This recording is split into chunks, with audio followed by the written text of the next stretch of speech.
Nandito na kami sa airport ng Manila.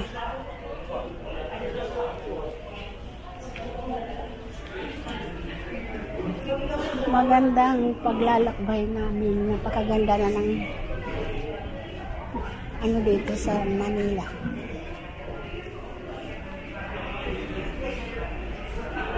Airport.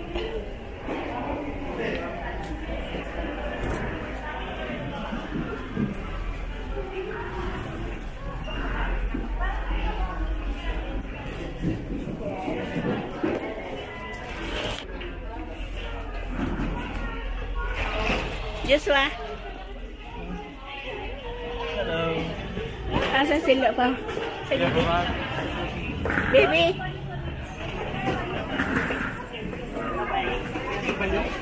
Magbaba niya. Magbaba niya. Siya.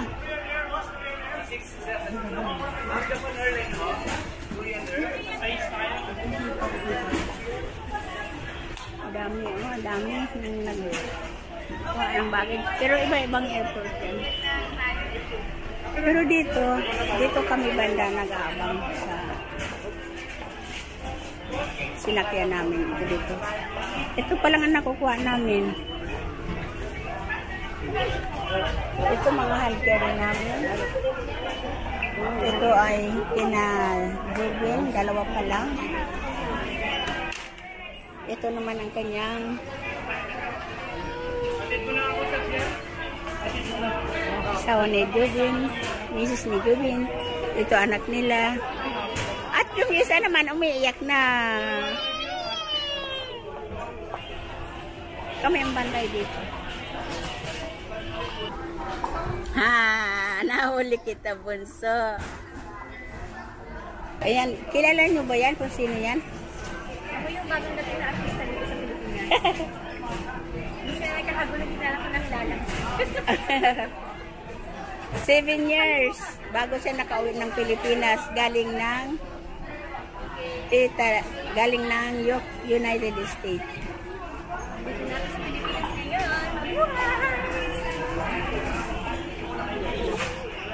Kaya masayang-masaya siya ngayon. Dahil ngayon lang niya makikita ang mama niya sa loob ng 7 years.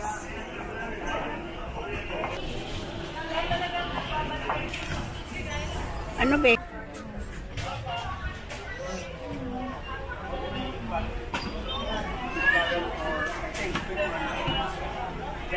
Nakuha na nila Jobin ang isa. Kompleto na sila nang nakuha. Yung sa amin, ayan na sila. Nakakuha na rin si Bibi sa wakas. Ayan, nakuha na rin niya. Si Papa mo nasaan?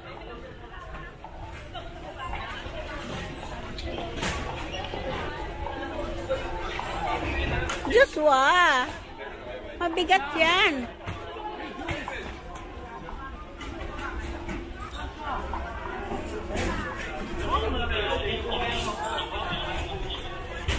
Yung sa amin hindi pa nalabas.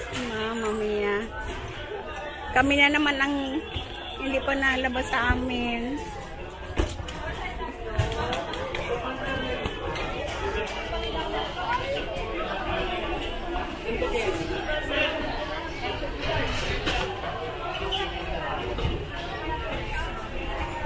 Ayan.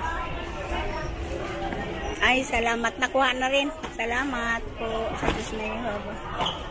Ay, salamat po. Nakuha na rin.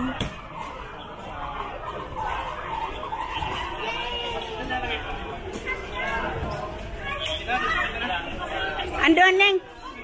Doon. Andun pa. May bakante pa.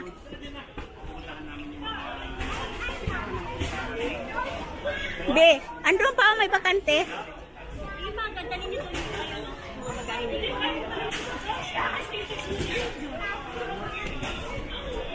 Nakuha na namin ko lahat.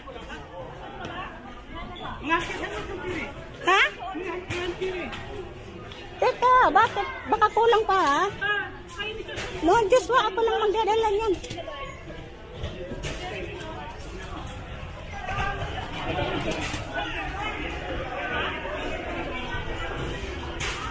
Ay, salamat po. Nakuha namin lahat.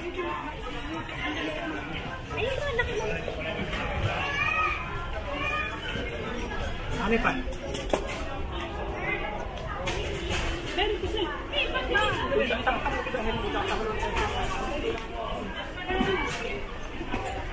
Ma.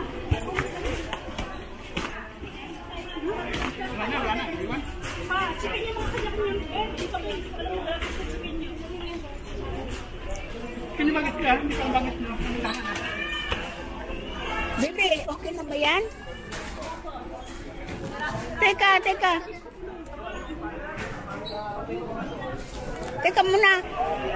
Ha, nahuli kita, bunso. Ayan. Ito bagong dating naman ito dito, nag-abang dito. Ito kami, palabas na kami. Nakuha na naman namin po lahat. Ayun, mga iba sa ibang mga airline din yan. Nakalagay naman sa ito. Palabas na kami, pero ang haba pa rin ng pila palabas. Ewan ko kung anong ginagawa doon sa dulo. Bakit ayaw pang umusad? Lola, you cannot get it. Let's touch it.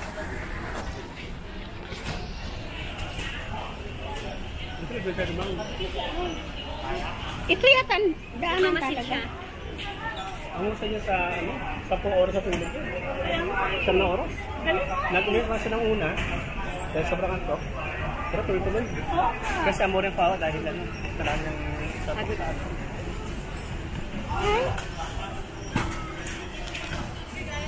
Ano be? So, hindi na umuusad, palabas. Kaya ang tagal namin. Bakit? Dati naman dire-diretso ito hanggang doon, oh. Ang hina ng usad. Hindi ko tayo sa kabila. Ito nung sa lalabas, no? Hindi, pare-pareho kasi nagsarabay-sabay. Ito na ang labasan. Galing na doon sa loob ng airport. Itong makikita nyo dito sa labasan, mga nag-aabang ng mga taxi, na pasahero. Yan. Pero medyo gumanda na po ngayon ang patakaran. Kasi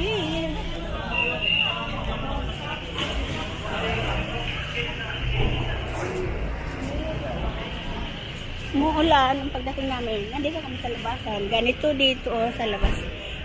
Pero maganda na po ngayon ang patakaran. Oh. Ang nagkakalat ng mga karilo kahit saan makakakuha ka na. Kaya nag-improve na po ang airport ng Pilipinas. Ano ba pangalan nito? International Airport. Ayun ba yan? Apo. Oo. Di tama sila na iya. Ang haba-haba nung... Ang haba nga. Ayan. Ito na kami po sa labasan. Nag-ulan-ulan.